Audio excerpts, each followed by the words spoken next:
Welcome back to our recap of Season 2. We pick up right where we left off, with invokers throwing major shade at Selamine, clinging to those ancient grudges like they're the last slice of pizza. He's all up in her face, questioning her love now that she's powerless and just chilling in his tower.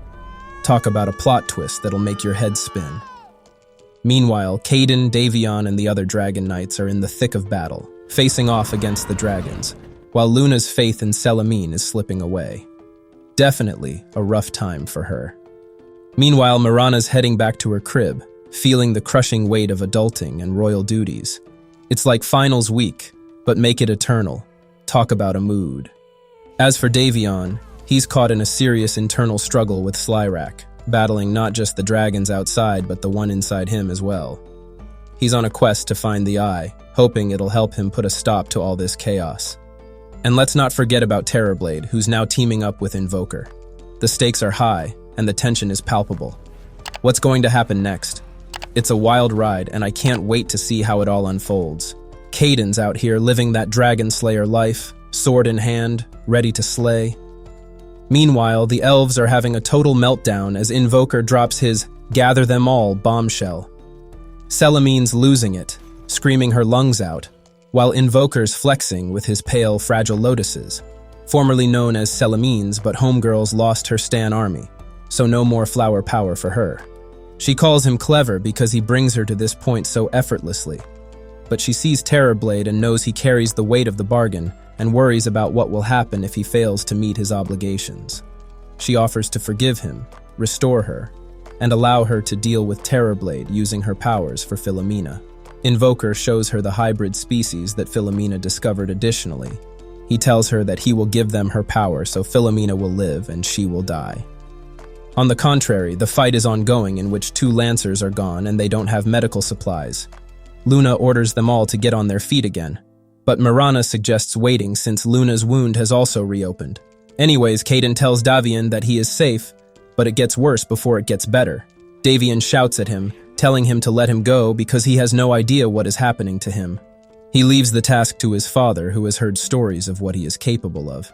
He tells his father the whole thing about the demon Terrorblade, who is killing the Eldworms and stealing their souls. His father has been stealing dragon souls since he was a boy. He tells his father that they need to protect the dragons and fight by their sides. His father has never slain a dragon with his own hands. He learned the secrets of the Forge Men. Caden comes into the room but does not greet Master Ritterfowl, who scolds him, to which he apologizes. Master Ritterfowl believes Caden has surely made a name for himself while the rest of them did the work. He believes that the 22 years they spent are wasted. Caden tells Master Ritterfowl that the blood on his boots is never polished and he never cared to clean them, not in 22 years. Davion's screaming bloody murder as his dad goes full Mortal Kombat on his bones. Caden's watching this horror show unfold, even though Daddy Dearest promised no harm would come to Davion. Caden's attempts to intervene are about as effective as using a spoon in a knife fight. Trust shattered. He tells Davion to go find his happy place and meet him in the Great Hall once this nightmare's over. Meanwhile, Marcy sees a sign, and Mirana orders them to set up their camp at this point. Luna feels empty skies whenever she looks at the moon. In contrast, the Dark Moon Order knows Selamine is gone, but they believe in her anyway. Mirana believes it is faith. She tells Luna that Selamine offered nothing because she never asked her. She accepted the lotuses because she wanted to go home. She wonders if she should still join them because she doesn't have any faith. In the wind whooshing, Fimrin tries to free Caden. She comes to help him.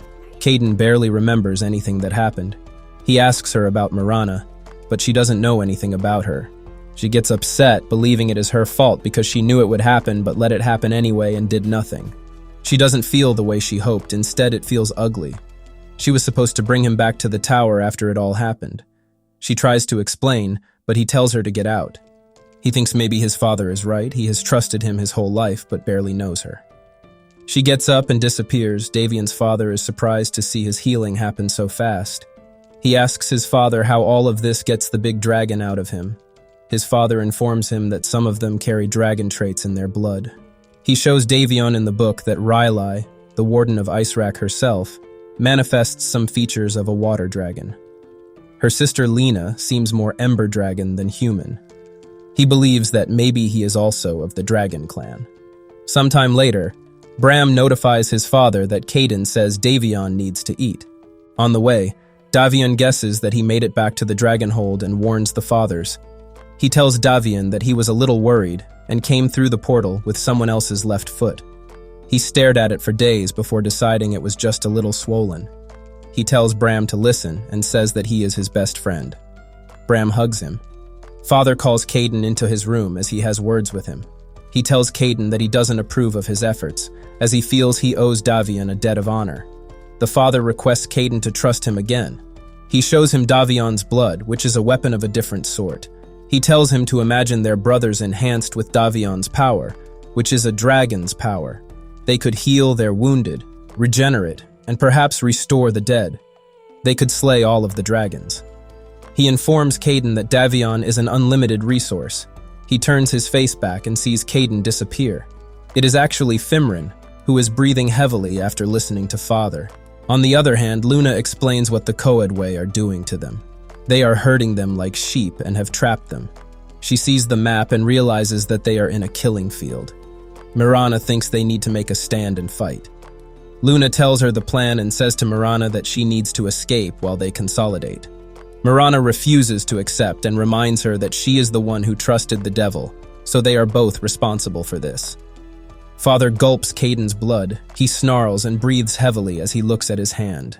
Fimrin goes to Davion and tells him that these people are not his friends. He refuses to accept it, and she immediately hugs him, trying to free him from the bindings. Father spits blood from his mouth, trying to hold another bottle, but fails. Luna gets ready to leave, but scoffs when she sees that Sagan is not there. Mirana is fighting alone and killing all of them.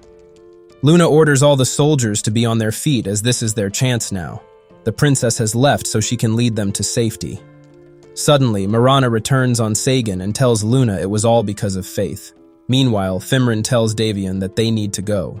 He refuses to leave, just as Father, whose eyes are shining green, comes to collect what belongs to him. The crowd is engulfed in chaos as the dragons unleash destruction. People scramble to save their lives, retaliating against the dragons with arrows that pierce their scales. Bram spots a swarm of dragons approaching and warns everyone to fall back. Just then, one dragon seizes him, but Caden rushes forward, slaying it with his sword. He instructs Bram to get inside as he begins to fight off the remaining dragons, eventually joining him within the safety of the closed door. Meanwhile, Terrorblade confronts Davion, reminding him of their first meeting when he offered an alliance. Davion realizes that refusing that offer was a grave mistake. Now, the Wormlings are his children, enslaved to the lost souls of their Eldworms. Terrorblade declares that they will turn the keep to dust and slaughter everyone inside. He demands that Davion hand over Slyrack, but Davion retorts that he should let his father go.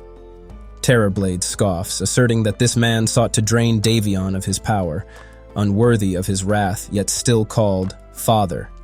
In a fit of rage, Davion lunges to strike Terrorblade, but fails to connect. Gasping for breath, he attempts to attack again, only for Fimrin to teleport them both away. Angered, Davion protests, insisting he won't flee from a fight. Fimrin counters that this battle is one he cannot win. He resolves to die alongside his brothers, but she reminds him of his own words regarding meaningless death, asserting that dying here would mean he hasn't learned a thing. Suddenly, the wall collapses and an earth wormling bursts through, chasing them hungrily. They sprint away, and Fimrin catches a glimpse of something unsettling in the creature's eyes. Meanwhile, Mirana arrives in friendly territory, where the uplands have allied with the night silver woods. Suddenly, Luna collapses to the ground. Medico rushes to treat her. He can clean the wound, but cannot fully heal it.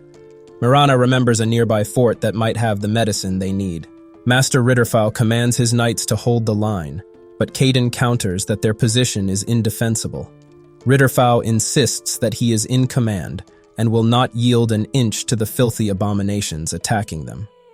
As dragons invade their stronghold, Bram gasps for breath, prompting Caden to tell him to retreat. Caden engages a dragon, but soon more appear, working together with a sinister intent. Ritterfowl realizes they have never coordinated like this before, making their situation even direr. Caden urges a retreat to find their father and gather more weapons. One of the dragons devours Master Ritterfowl.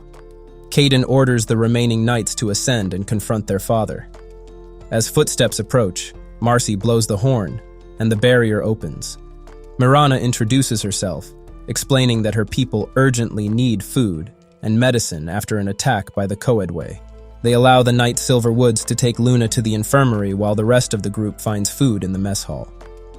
Conversal, they enter the fort, discovering a space devoid of claw marks or burrow holes.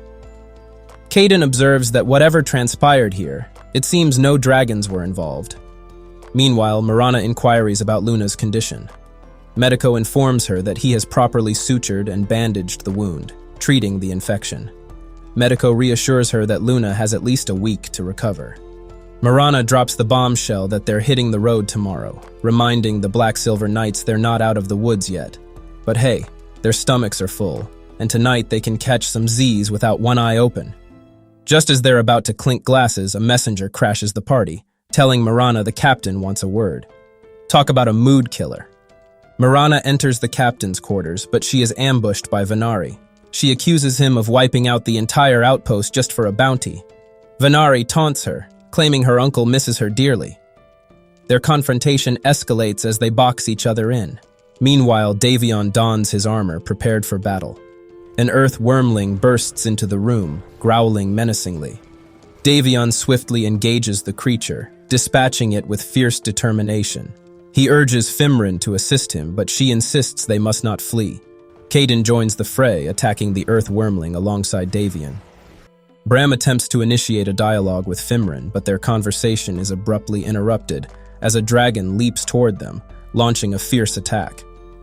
Davion quickly redirects his focus to the new threat, ready to defend his allies. In the midst of the chaos, Terrorblade, appearing as a father figure, sneers at Davion, declaring that there is nowhere left to run or hide. He reflects on the long, sorrowful journey that has led Davion to this moment, a path doomed to end in oblivion. Terrorblade laments that Davion's identity has been consumed, transforming him into a monstrous abomination, enslaved by a master he despises. Fimrin, a child filled with fantastical stories, imagines herself as a goddess, while Bram embodies hope and earnestness. Yet Terrorblade cruelly points out that a sword does not make him a dragon knight. He recalls the tale of 30 men who rode to Leathsham, with only one returning, the lone survivor burdened by grief. The cries of the dead for vengeance echo in the air, but Terrorblade remains indifferent to their pleas. He boasts that he has accomplished what even Slyrak could not achieve, the destruction of the Dragon Knights. Looking upon the fallen, he reflects on his foolishness in believing one lie while entangling himself in another. He informs Davion that his destiny is to die on someone else's quest, forever a mere bit player in another man's story. Redemption stands before him, shrouded in the flesh of the brother he once called family. Yet he hides behind an oath, calling his cowardly loyalty. He urges Bram to strike down Slyrak, insisting that by doing so, he can free their brothers from torment and change his destiny. In this moment of desperation, he clings to the hope that breaking the cycle could lead to redemption, not just for himself, but for all those ensnared by their fates. Terrorblade, cloaked in the guise of a father, taunts him, insisting that all he must do is allow him access. In a desperate bid for control, he lunges at his father with his sword, but Terrorblade effortlessly shatters the wall and sends him sprawling into the void. Bram quickly grabs Caden, preventing him from falling as the chaos unfolds. With a chilling certainty, Terrorblade declares that the soul of Slyrak now belongs to him, emphasizing the depths of his power and the stakes of their struggle. The weight of this revelation hangs heavy in the air, a reminder of the relentless battle for identity and freedom.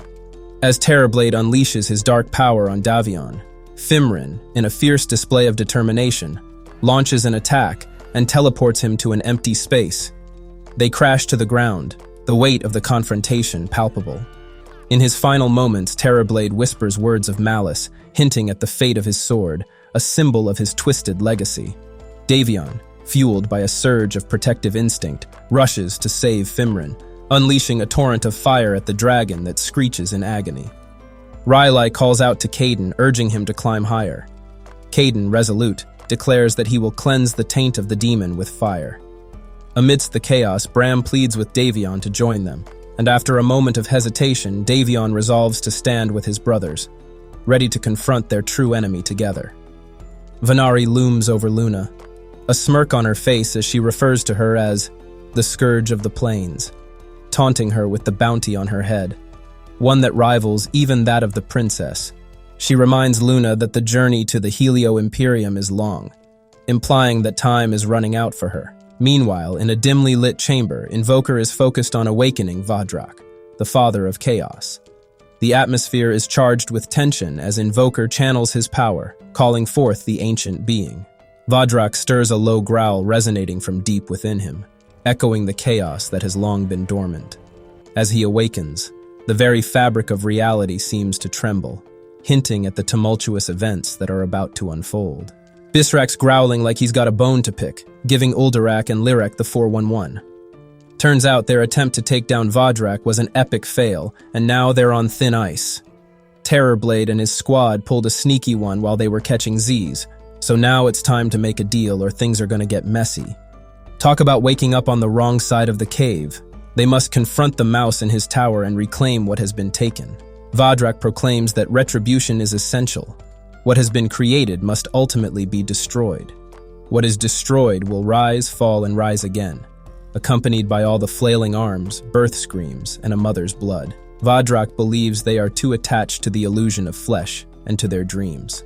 She embodies the song that brings ruin to the world, claiming the lives of her brothers and sisters. Vadrak reveals the souls of her siblings, noting that only one gift remains. She sees this as her price, the fulfillment of her purpose within the cycle of creation. Invoker seizes those souls to strike at Vadrak. Meanwhile, a male elf gazes at the lotuses, convinced they rightfully belong to them, not Invoker. Having vanquished one usurper, they now serve another. Their leader asserts that they have endured without the power of a living god for millennia. They don't require lotuses or ley lines, nor do they need any sorceress. The world once belonged to them before Selamine's betrayal and the encroachment of humans. All they need now is steel and courage to reclaim it as their empire rises, while night and shadow descend. Amid this turmoil, fire crackles and dragons screech. Davion and his companions sit atop Oroth, the dragon. Davion's ears perk up at some ghostly tunes, but the squad's like, chill, it's just the wind messing with you. They roll up to Oroth's crib, and Caden's all, we need to recharge, refuel, and restock. But Davion's not buying it. He's still hearing that mysterious humming and decides to play detective. Is he onto something, or is his imagination working overtime? Suddenly, Fimrin appears before him, recognizing the look he bears. She had seen it on her mother's face after her primary died. Davion apologizes and tells her that the music feels like more than mere wind. He inquires if anyone, including Terrorblade, has harmed her. She embraces him, reassuring him that no one has hurt her. Meanwhile, Bram examines the books scattered around the lair. Oroth informs him that she authored them, which amazes him. She begins to explain her writings. One morning, after Luna is transferred to her cell, Mirana is brought to the castle, where she spots by her grandfather's sword, an emblem of strength that fears no one. She seizes the sword and attempts to flee, but Viceroy Kashura intervenes, assuring her that no one intends to harm her, and thus she has no reason to run. He welcomes her home. Later, she expresses her gratitude to Viceroy Kashura for his actions on her behalf. Kashura tells Mirana that he is fulfilling his duty to the Helio Imperium, as her father commanded. Mirana counters that the Imperium kidnapped her, but Kashura insists that the Emperor has his reasons. Meanwhile, in the prison cell, Luna notices a man chuckling at her. She responds by punching him and throwing him to the ground. Later, during her lunch, Nico Hieronimo, formerly of the Nivan Gallants, approaches her, impressed by her earlier actions against Oglodi. He takes a seat beside her, expressing that he could watch her assert herself every day, though he fears he might eventually become her target. Luna reveals that she owes Jarl a debt for 15 years, warning him to remove his face from her view before she chokes him with it. Caden discusses their plan, acknowledging that they are safe for the moment, but the wormlings are still loose. With the demon's army at play, their first task is to reclaim Dragonhold and the Forge. He emphasizes the need to gather steel for the battles ahead and to recall their brothers still in the field. Davion, however, rejects Caden's plan, when Caden suggests that Davion should not rush back into battle to hunt the demon. Davion retorts that if Terrorblade reaches the Eldworms, the monsters at Dragonhold will become irrelevant. He never envisioned that Caden would shy away from a fight. Following a heated exchange, Caden and Davion depart, leaving Bram alone with his thoughts. Riley approaches Caden as he practices with his sword, informing him that the little one mentioned their confrontation. She believes it escalated into a fight because Caden walked out. Caden reflects that Davion's actions stem from witnessing things he was unprepared to face. She tells him it feels reminiscent of Leathsham, noting that he vanished into the hunt back then, and now it seems he is doing the same again. She reminds him that he has lost them, and her, and that their fathers are dead. His brothers do not need tactics, rather they require what has been lost. Davion, in turn, needs to reclaim what he has lost. Abruptly, he wakes from his slumber to find a blue rock before him. Meanwhile, Fimrin approaches and immediately rouses him. She reveals that she was searching for him and found him staring at the blue rock. Davion explains that Slyrak spoke to him moments ago. Shortly thereafter, Aroth informs them that she has discovered her hoard. The ore calls to him, just as it once called to her. Long ago, she took it as a treasure, keeping it close while remaining unaware of its true power. She was a simple dragon before she began to awaken from her slumber, filled with dreams of humans not warring, but conversing. Over time, her Eldworm's voice faded, and the dragon's song never returned. Davion inquires whether it was the ore that transformed her. She responds that some believe the ore and its crimson counterpart are the essence of gods and demons, while others think they are remnants of a vast, timeless primordial mind. Yet she knows they are perilously close to being dangerous. He confesses that it called to him in Slyrak's voice, but she clarifies that whatever it was, it is a part of him. She asserts that the real question is not what they are, but rather what he is. In a separate scene, Invoker is performing magic while seated near the lotuses. Celine unexpectedly enters the room of her late daughter, Philomena. Mirana's uncle, Shabara, approaches her, remarking that her father loved the formalities of speech, but they never truly suited his style. He considers himself the arbiter of banal ambition. Mirana confronts him, calling him the murderer of her parents. Shabara informs her that the Coriel Tauvi are mobilizing, converging on the Night Silver. Refugees are fleeing from skirmishes along the Enclave borders, spreading tales of the Dark Moon Order's destruction at the hands of a 12-foot demon. Amidst the ensuing chaos and threats, he emphasizes that the Imperium requires unity, and the people need their Princess of the Sun, her. Kashura explains that the factions that arose after her father's death have yet to reconcile. He points out that her uncle has a need, and she possesses the power to fulfill it. Despite her determination to die in the stockade rather than comply, he assures her of his intention to save her. She inquires about Luna, and Shabara informs her that Luna has become a public enemy. Mirana remains resolute in finding another way to save her. Meanwhile, in the prison, Luna is attacked by a group of assailants, but she is rescued by Nico Hieronimo, who intervenes just in time. Aroth observes Bram and senses that, although he is a dragon knight, he is unlike the others. Bram insists he is not a true dragon knight, but merely a man carrying another's sword, feeling like a minor character in someone else's narrative. Aroth presents Bram with a special ring, a weapon that creates a protective barrier in battle. Standing with Fimrin, Davion expresses that he feels like two people, Davion, the Dragon Knight, and Slyrak. He resolves to walk in shadow to understand the light. When he encounters Slyrak, he asserts that he is not him. Slyrak counters, claiming they are the same because he resides in Davion's blood, just as Davion exists in his. Davion questions how to end their connection, to which Slyrak replies that it is only possible with the eye. Only then can he vanquish Terrorblade. This revelation confounds Davion, who asks him to repeat it when he is truly listening. Slyrak instructs him to find the Eye of the World Worm. Returning to reality, Davion tells Fimrin that the Eldworms are dead, but he is certain of his own identity. Riley then informs them of the Solar God who resides in the Helio Imperium. Mirana resolves to remain, but only on her own terms, instructing Kashura to inform the Emperor that she has contemplated his proposal and is prepared to accept it. Hasar calls for everyone's attention, formally acknowledging Mirana as the daughter of Zal. Shabara, with grand plans for the wedding, seems oblivious to the underlying tensions, especially regarding the army that Mirana insists is a condition yet to be accepted. Meanwhile, Selimine pores over Philomena's diary, revealing the deep-seated emotions that linger within its pages.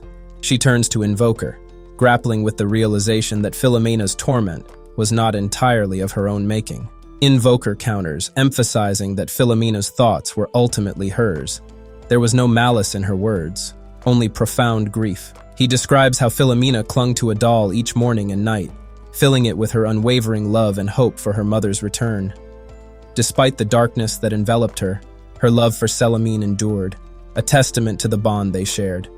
It becomes clear that Philomena's legacy is one of love, not hate, reminding Selimine that even in the face of betrayal and sorrow, love can persist. Fimran joins the human caravan, determined to prevent war among her people. She hands Bram a portal scroll, keyed to her sword, and instructs him on the incantation.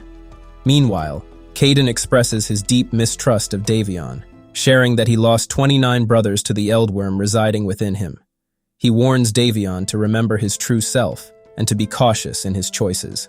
Riley steps in, giving Davion a coin to take to her family's estate, noting that while she can't secure him an audience with the Emperor, her sister Lena might be able to. She advises him to tread carefully, recalling that their last parting wasn't on the best of terms. Riley sees a parallel between Lena and Davion, as both believe they alone can save the world. As they prepare to load their luggage onto Oroth, who humorously notes she wouldn't eat Bram due to their shared ritual combat, a darker turn unfolds. The elves, emboldened, begin attacking the humans, escalating tensions and threatening the fragile peace Fimran hopes to maintain. The caravan faces a dire situation as the conflict ignites, putting their mission in jeopardy. In a tense meeting, Mirana confronts Legatus Tihomir, asserting her plans to address the elven threat. Tihomir warns her not to mistake authority for influence, especially regarding the dark ley lines once controlled by Selimene. Mirana believes that with Selimene gone, the emergence of a new goddess could shift power dynamics, rendering borders and armies irrelevant. However, Tihomir insists that their army is the finest in the world and rebuffs Mirana's proposal to invade the Night Silver Woods, emphasizing the danger of such a move. As Viceroy Kashura steps in, he cautions Mirana against her haste, pointing out the peril of making enemies like Tihomir, who wields significant power and resources. Mirana remains resolute, believing that swift action is better than inaction. Meanwhile, in the prison, Luna greets her fellow captives, offering them a chance for freedom. Back on Oroth, Bram jests about Davion's unusual bond with a dragon, while Oroth, in her transformed human form, insists on guiding them to Lena's family estate. Bram's confusion about Oroth's transformation only adds to the humor as they embark on their journey, each step bringing them closer to their uncertain futures. Mirana stands with Viceroy Kashura, gazing at the city, each twinkle a reminder of the souls within. Kashura offers a heartfelt apology, referring to her as Sunbeam, a name from her childhood. Mirana, reflecting on her growth, responds that she is no longer the girl he once knew. She sees a city that has moved on without her. Her time away has taught her that one can be fine, yet still feel lost. Perhaps a lesson in evolution or mere luck. Kashura suggests its wisdom, hard-earned through experience. She seeks his guidance, determined not to repeat past mistakes, looking for a partnership that recognizes their shared history and the present's urgency. Meanwhile, in her own realm, Lena receives a visit from her advisor, who interrupts her with news of a dragon knight at the door. Surprised, Lena recalls the tales of the fallen knights and questions why one would be here. The advisor reveals that this knight bears her sister's symbol, hinting at an unexpected connection and a potential ally in the looming conflict. She approaches them, and Bram informs her about himself and the other dragon knight, Davion. He mentions that Davion is facing some difficulties, as both he and Lena believe they have met before. Terrorblade confronts Invoker, reminding him of his promise to provide 7 souls, yet he has only delivered 1. Terrorblade claims that he perceives himself as the cleverest being in all of creation, asserting that his intellect shields him from harm at the cost of loneliness. He believes he is the same across countless realities, a broken old man desperate to mask his suffering. As they negotiate, he deceives Invoker, altering the terms. Intrigued, Invoker queries how many realities they have shared this conversation. He tells Terrorblade that what he can envision, he can also imagine, suggesting they are evenly matched. Terrorblade inquires about the girl, to which Invoker replies that she is merely a means to an end, a pawn. Invoker reveals that he knows her true name and recognizes that she occupies a void left by a child, a victim of a father's failure. Terrorblade believes that ultimately, Invoker will beg him to take the dragon souls from him before vanishing. Meanwhile, Fimran travels with a storyteller and questions him about the conclusion of his tale. She reflects on her sheltered childhood and learns that a squirrel had done something wrong by damaging its tree, prompting her to ask the man if it was repaired. He replies that some things cannot be mended, and some deeds cannot be undone, explaining that the squirrel learns to thrive in its shade, understanding that even tragedy can blossom into something beautiful. Lena stands with Davion, who remarks that he doesn't appear large enough to bear an entire eldworm. He explains that this is precisely why it is urgent. He cannot carry it forever. Slyrak needs the eye and requires an audience. Lena asserts that they must make the Emperor feel stronger for it, assuring Davion that she will take him to the Emperor, as it will be entertaining to watch him squirm. In contrast, a brawl erupts in the prison, where Luna confronts the escaping prisoners. She successfully escapes to seek out Mirana. A flare erupts for Lena, serving as a signal for spontaneous human combustion. Luna races toward the spire to rescue Princess Mirana, while Lena ignites the area to eliminate the fleeing prisoners. Davion spots Luna just as Mirana notices the area engulfed in flames, wondering what Luna has done. Oroth tends to Bram's burnt arm, leading him to conclude that he has indeed married the right dragon. Oroth, however, points out that they are not truly bonded, as she is still unfamiliar with human humor. The door to Mirana's room swings open and Luna rushes in, embracing her tightly. Davion follows closely behind and is taken aback to see Mirana. She insists that she won't leave, having found a way to return home, and promises to set everything right while remaining there. But suddenly, she is struck in the back by an arrow. Davion catches her as she falls, cradling her in his arms as she breathes her last. Nico Hieronymo grabs Luna and leaps from the window, urging her to grieve later. Yet she refuses to mourn, driven instead by a thirst for vengeance. The guards burst into the room, commanding Davion to lay the princess down, threatening to kill him if he does not comply. Selimine has seen that look before on Invoker's face. She knows something troubles him. She tells him that she has read her words again, and it's agony to remember. If she could have saved her, she would have. Invoker reminds her that she even tried. She apologizes, admitting she was wrong. Her rage was not meant for him, but for herself. Invoker never expected to hear her say these words. She asks what troubles him. Regret. Fear that he may have wronged someone close to him. She scoffs, questioning if someone tugs at his heart after 1,000 years alone. Could he have imagined that it was possible? He agrees, speaking of the girl who started it all, who placed her faith in a dream and inherited a nightmare. The girl is the one who will replace her. Suddenly, the caravan is attacked. One of the carriages comes under assault, and elves are killing people with their swords. The air fills with screams as people run for their lives. Fimran sees an elf approaching their carriage and immediately uses her magic to save the man sitting with her. She sees the elves killing a lady and gets out of the carriage, trying to stop them from harming anyone. She tells them that these people are harmless travelers, nowhere near the enclaves. They do not listen to her and kill everyone. The man holding the baby shows his hatred toward her, believing she is one of them.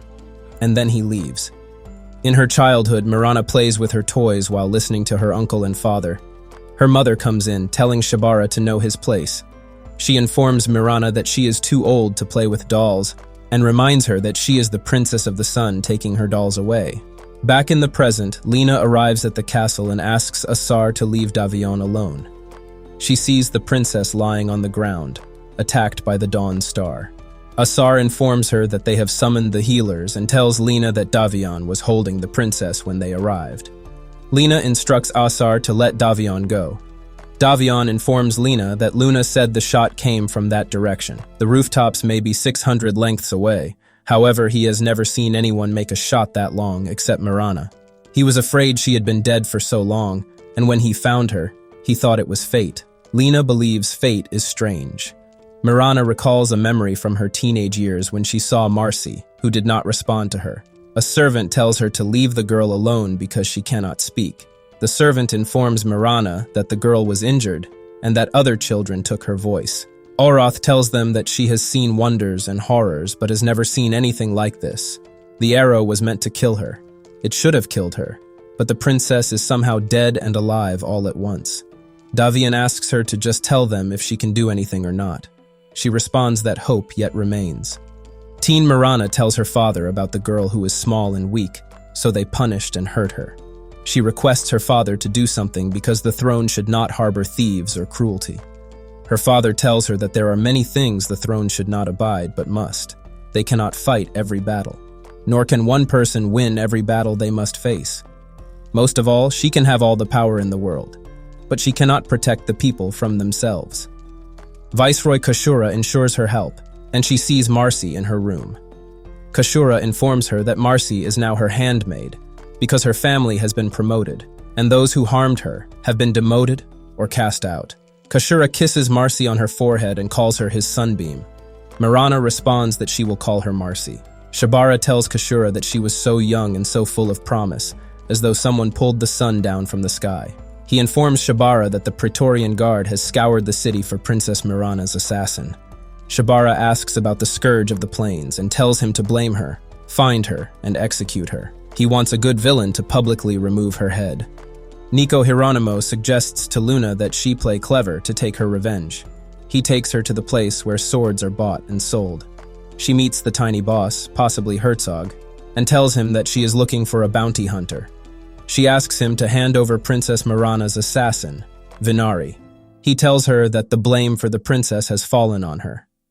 She replies that she needs a weapon, to which he asks about her compensation. He gives Luna a weapon as a gift. While heading back, Luna sees Urlo chuckling and guesses that she has a lead. Sometime later, she captures a drunk Urlo and tells him that they are looking for Vinari. She is about to torture him with lava, but Nico Hieronymo stops her. He tells her that she is not sure if it was Vinari who killed the princess, but she believes it was her. She realizes that Vinari is the one who brought them here, so she could have killed her at any time. She orders Hieronymo to unchain Urlo because she wants to make a deal. Kashura sees Davion and tells him that Mirana spoke of him. She has a fondness for him. He tells Davion that Mirana did not expect him to come, otherwise he would have arranged a welcome. Meanwhile, Lena comes into the room and informs him that the Dragon Knight has an official request. Davion tells him that he came to see the Emperor because he needs to see the eye.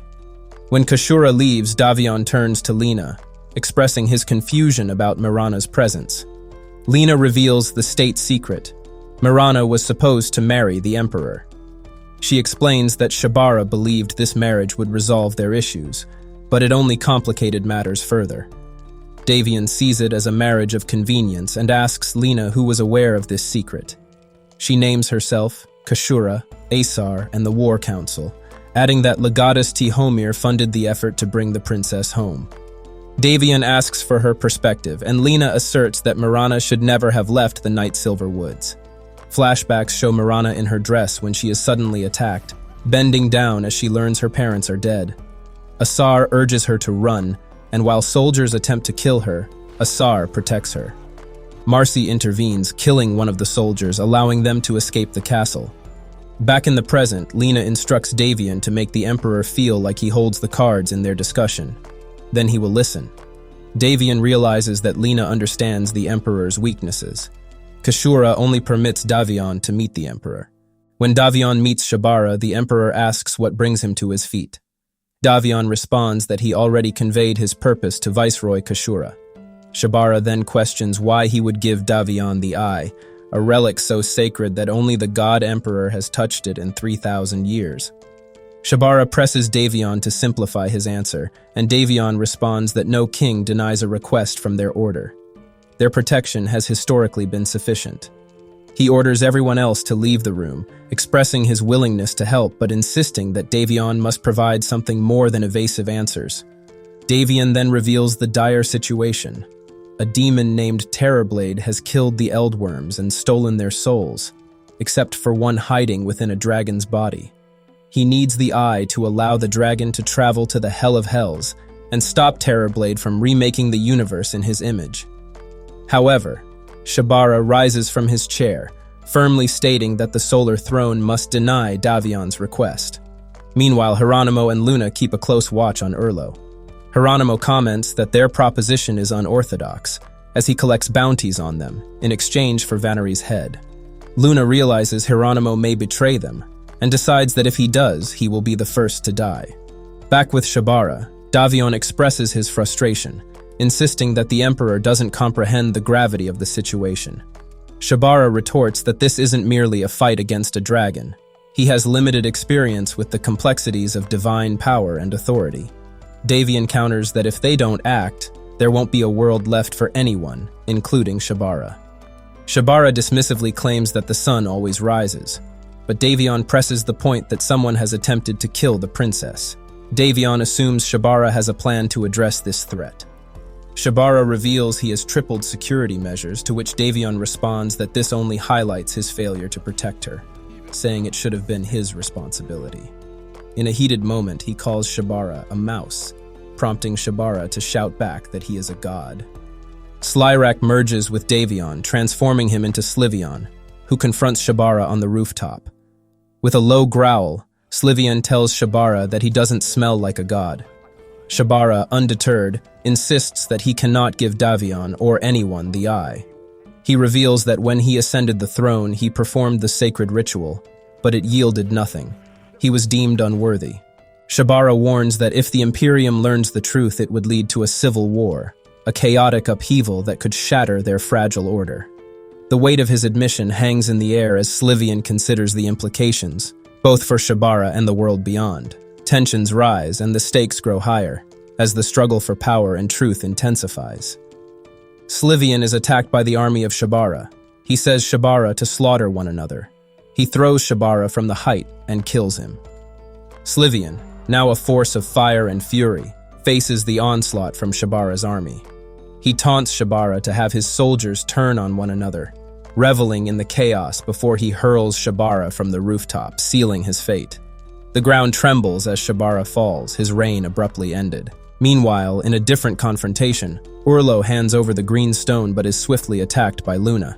Accusations of treachery fly as Luna and her allies strike him down, declaring him a traitor.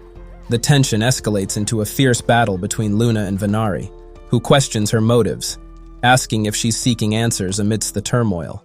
As the chaos unfolds, fire erupts around them, ignited by Slivion's wrath as he unleashes flames upon those who dare to pursue him. In the midst of the chaos, Luna's gaze meets Marcy's. She sees her offering support, a beacon in the madness. Memories flood back to Luna.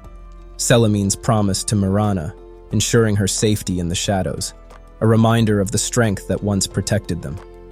The weight of those memories fuels Luna as she steels herself to face the challenges ahead, embodying the hope and resilience that Selamine had bestowed upon them.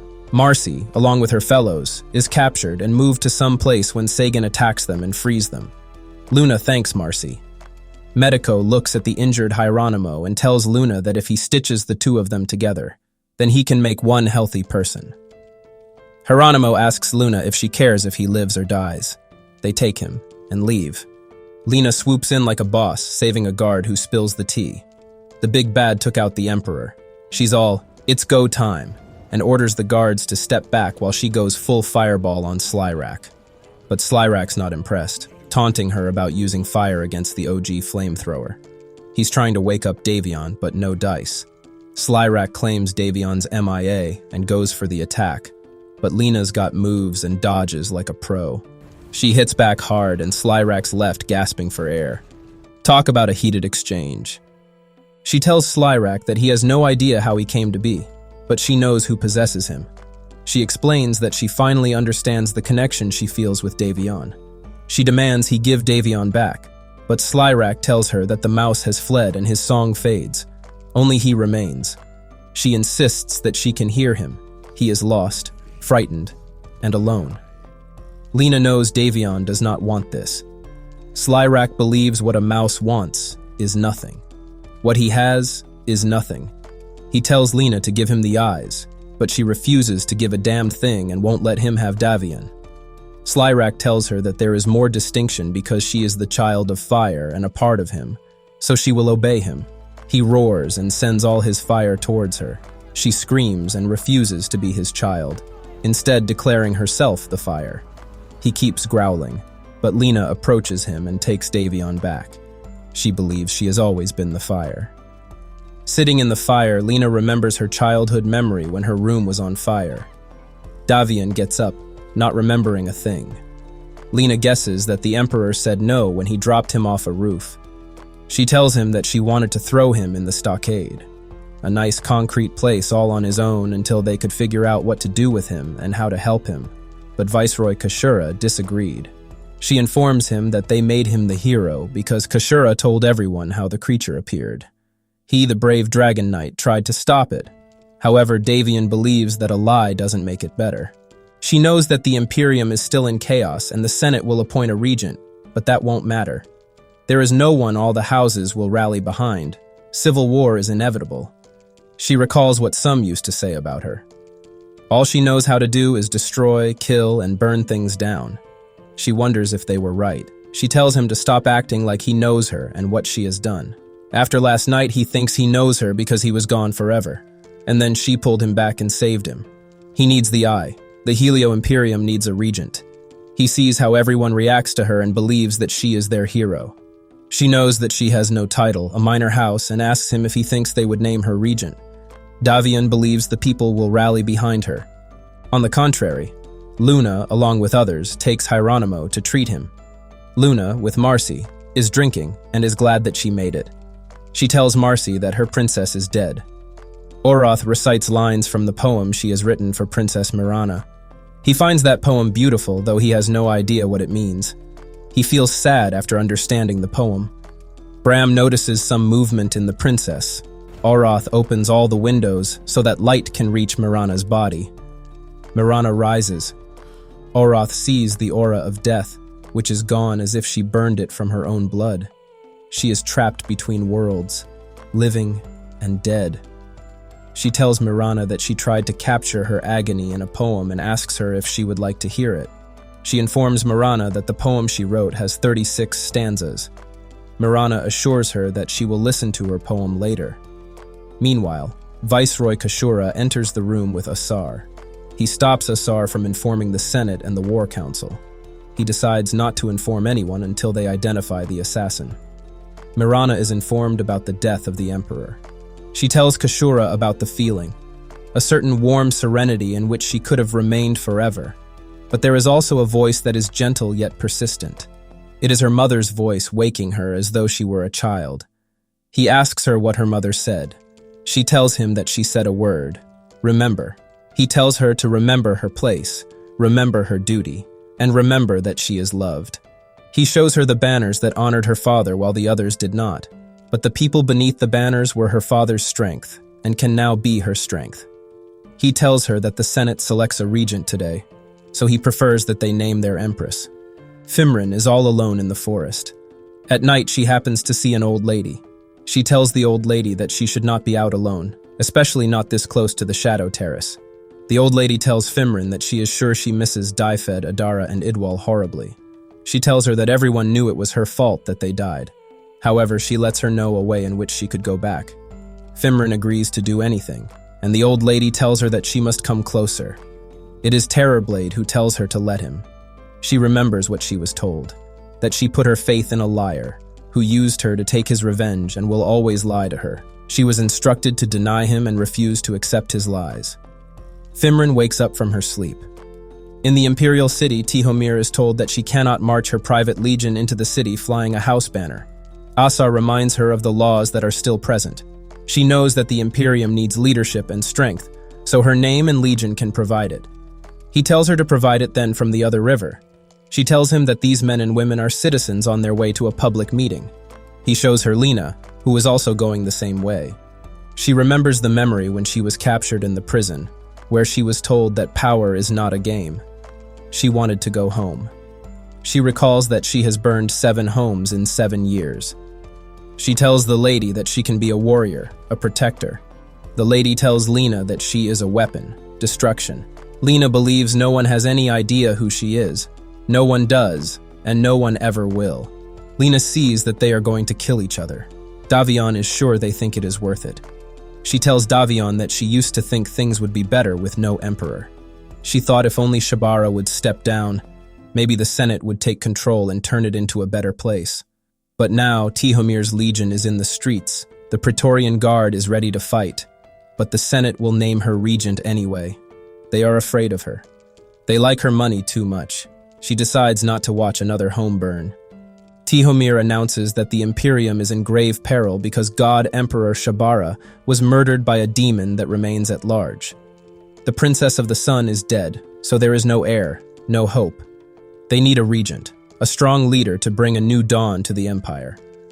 Lena comes forward and asks the people to name her as regent, because she can protect them. Davion tells them that Lena saved countless lives. He would be dead without her.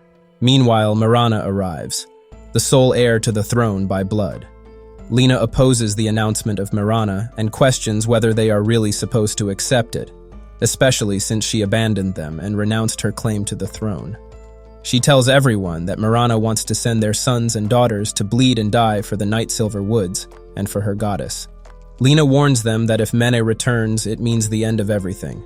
She urges the people to offer the crown to one of their own. Tihomir withdraws her name and rises in support of the slayer Lena. Legatus Tihomir calls the vote. Lena becomes their voice, servant, and protector. The fight continues between the soldiers and the dragons, causing a lot of destruction. Shabara tells her that the Solar Throne commends her bravery. The 7th Legion is fortunate she intervened. She asks Shabara why they need her when they have him, the God Emperor.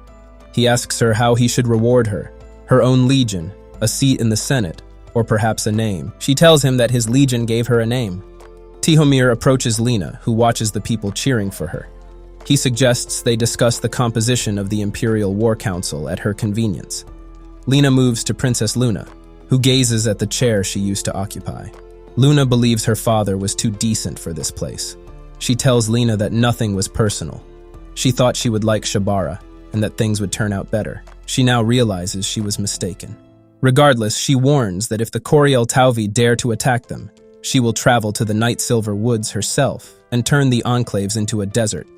Davion rolls up to Marana, all, "Yo, you're alive. Why didn't you hit me up?" Marana's not having it, asking what his deal is.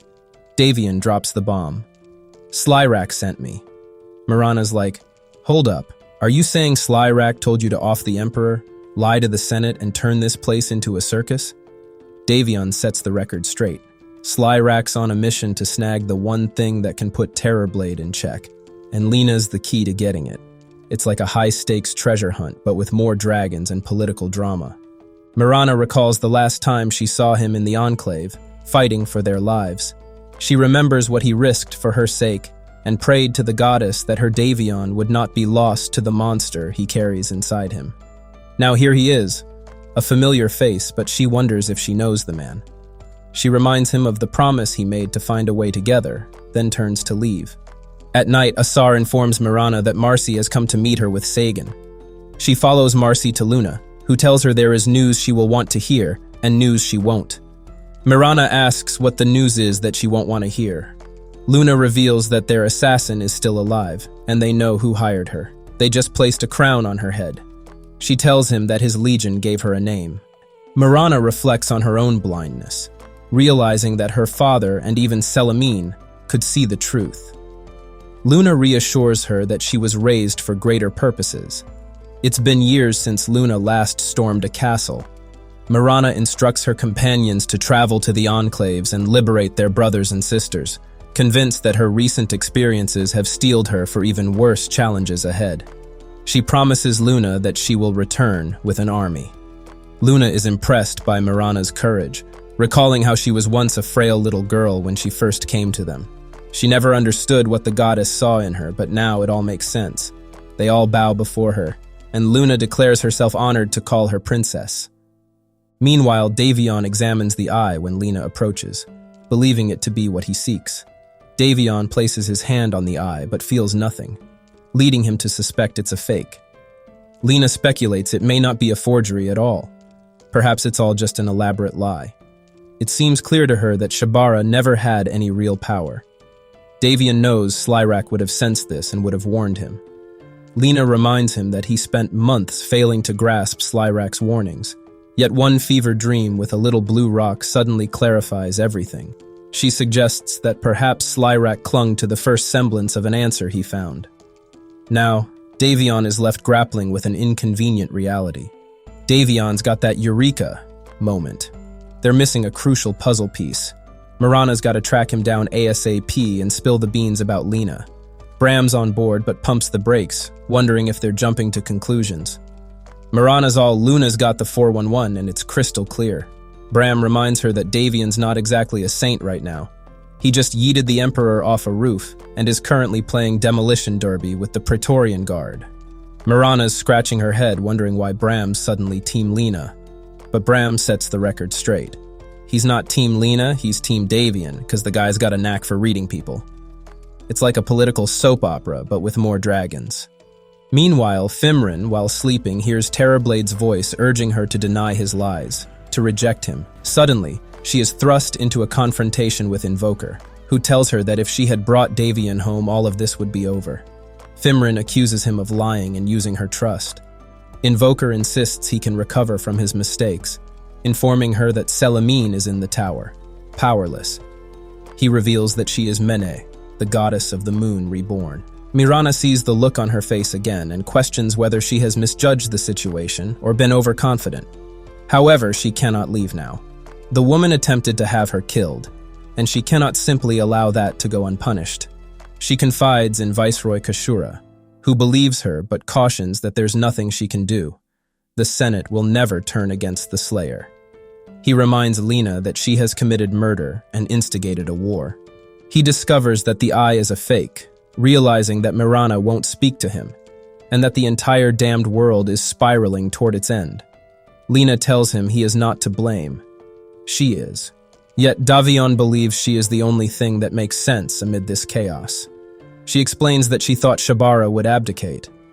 When his princess died, she imagined he would be exposed for the fraud he was. Davion confronts her with the truth.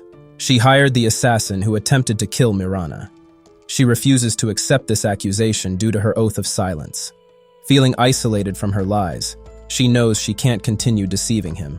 All this time, he believed that the worst possible outcome was Terrorblade reshaping the universe. Now he wonders if it has already happened. Davion approaches Bram, who is about to reveal something about Lena, but Davion already knows. He apologizes to Mirana. Meanwhile, Invoker tells Fimrin that change may erode trust, but faith endures. For 1,000 years, the exiled Coriel Tauvi have known darkness. Mani is gone, slain, but her people continue to worship her. They offer faith to dark shrines in remembrance of their dead goddess. Yet love is a powerful magic, the highest form of divine worship, even in the absence of a deity. Their love for Mene echoes in the sparks Selamine has stolen. Over time, Mene's echo takes form, becoming a physical manifestation of pure collective will and love. He informs her that she possesses the abilities of the goddess, albeit weakened, but they are undeniably hers. He has known this since the moment she gazed upon his tower, though he kept it to himself. Now, their people need her. He insists that only the voice of their goddess can resonate with them, wishing things could be different. He urges her to kill Selamine, but she steadfastly refuses. He yells at her, demanding she watch as their people drown the world in innocent blood. Fimrin thinks that not even magic can kill a god, but Invoker counters that it can, for he has done it before. Davion sits with Mirana, stating he never liked to run from a fight. She urges him to consider that he doesn't always have to charge headfirst into them. Caden once advised him to be cautious, and now he regrets not heeding that advice. Davion recognizes they have lost everything. Not the throne, not the eye, not a single chance. She has witnessed the power of his father, so the eye must be real. He speculates that perhaps it was replaced by someone with access. Mirana knows there would have been only one opportunity for that to occur. She sets off to find a witness. In the city, people are celebrating while Asar engages in a match. Princess Mirana approaches him, asking about that time when fighting erupted in the streets and Shabara's soldiers breached the palace. The viceroy found him and ordered him to safety. He couldn't save her parents but was ready to sacrifice his life for them. When she inquires about how her father died, he admits he doesn't know. All he remembers is a terrible sound, as if the whole world stopped. That was when he realized the emperor was dead. Davion questions him about the eye, asking if it was smuggled, but Asar denies it. Davion asserts that someone must have smuggled the eye and replaced it with a forgery. Mirana tells Asar it seems Davion is correct. She asks him who could have accessed the eye besides the emperor, but he has no idea. Davion speculates that Kashura must know something. He doubts Kashura was unaware of Shabara's fraud. He recalls how Kashura stood by, doing nothing as he attacked Shabara, fabricating a cover story. He believes her actions were driven by loyalty to her family. If he possesses the eye, they must convince him to reveal it. He urges Mirana to persuade him, as she is their only hope. Inside the tower, Fimran enters the room where Selimine resides. Seeing Fimran, Selimine accuses her of being a thief who stole the lotuses. Fimran replies that she only took the lotuses to bring her people home. Lotuses that Selimine had stolen from them thousands of years ago. Selimine retorts that the Coriol Tauvi spurned her love and refused to worship her. Fimran insists this isn't mentioned in their stories, to which Selimine asserts that all their tales are lies. Fimran finds it strange, claiming to know Selimine from the paintings and statues. Selimine asks Fimran what more she wishes to steal from her and leads her to the grave of Philomena. Upon reaching the grave, Selimine regains her power. She thanks Fimran for setting things right, and then disappears. Invoker rushes in, warning Fimran that she has unleashed madness upon the world. Meanwhile, the viceroy dismisses everyone, telling Lena he never had much enthusiasm for her, despite her power. He considers it a flaw, making her impulsive and intemperate. He warns that she has overstepped, asserting that the Imperium is a machine where each must perform their duty reliably. Successful emperors understand this, while the unsuccessful ignore it, allowing the machine to tear them apart. Lena warns him to shatter his dawn-forsaken machine and build something better. She attacks him with her firepower. Although he was willing to give her a chance and help her adapt, she has made a grave mistake by trying to kill his sunbeam. He absorbs the surrounding fire and retaliates against Lena. As she screams and attacks him relentlessly, her efforts fail to harm him. She asks him who he is, and he coldly responds that he is Death. Fimran sits on the ground, telling Invoker that she saw Selimine so alone. When the moment came, she could not do what she was meant to. She asks him if there is any other way to save the people, but Invoker insists there is none. She suggests that perhaps Selimine should become the goddess of the moon, allowing everything to revert to how it once was. He scoffs, clarifying that nothing returns to how it was. They are welcomed into the castle, encouraged to make themselves comfortable. Viceroy Kashura approaches Mirana, asking how he can assist her. Davion demands the eye. Viceroy Kashura feigns ignorance, claiming not to understand. Davion informs him that the object in the throne room is not the real eye. Mirana requests the eye from him. Davion explains that the eye did not work for Shabara, nor does it for him. He states that the eye does not bestow power. It merely confirms it. Oroth moves toward the door as Kashura insists that the eye has always awaited its true heir, Mirana. Oroth senses something ominous from beyond the door. Davion resolves to confront Lena, but Kashura interrupts, claiming he has killed the Slayer for overstepping. Davion is incredulous and Oroth urges them to leave. Suddenly, Davion transforms into a dragon, declaring that Lena shared the Ember Soul and is a part of him, a child of fire. In a fit of rage, he roars and lunges at Kashura. but his attack fails to connect. He throws Kashura away, crashing through the door. As the door shatters, they catch sight of the rocks beyond. Mirana and the others draw their weapons, but Kashura commands Mirana to lower her weapon, assuring her he would never harm his little sunbeam. He then transforms into a void dragon. Meanwhile, soldiers alongside Luna begin to groan.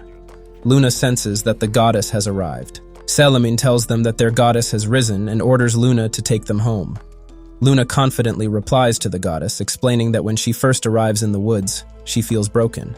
The goddess fills her up and fixes her, bringing her peace, until the moment she needs the scourge, pulling her into a war. Luna rejects the goddess and all forms of tyranny, be it elves, humans, or gods, and refuses to worship her. She turns to the others, asking who else refuses to worship. Declaring that they have chosen their own faith, she disappears. Luna decides to aid their brothers, following Mirana's command. They notice the magic tower's ley lines, realizing their goddess has returned. Suddenly, they're attacked, and the elf woman suspects the sorcerer has betrayed them. Terrorblade tells Invoker that his little godling has failed him, but he knows the blame doesn't lie with her. Her smallest gesture helps him see his true self. Invoker believes the godling acts according to her nature. Terrorblade has taken her faith from him, leaving his plans in shambles. He tells Terrorblade that he has exposed his weakness. His dependence on others still affects the material world. He believes Terrorblade corrupts them, while he trusts them to be who they are, just as he trusts Terrorblade to be himself. For that, he owes him his thanks. Meanwhile, Kashura, now transformed into a void dragon, assures her he won't harm hers. Mirana learns it was Kashura who took her parents. He clarifies that he won't let her repeat her father's mistakes, or share the doom that befell him. She is the light, and he is the void, so she has the purpose, his kneeling. She confronts him, declaring that she knows what she truly is, the daughter of his father.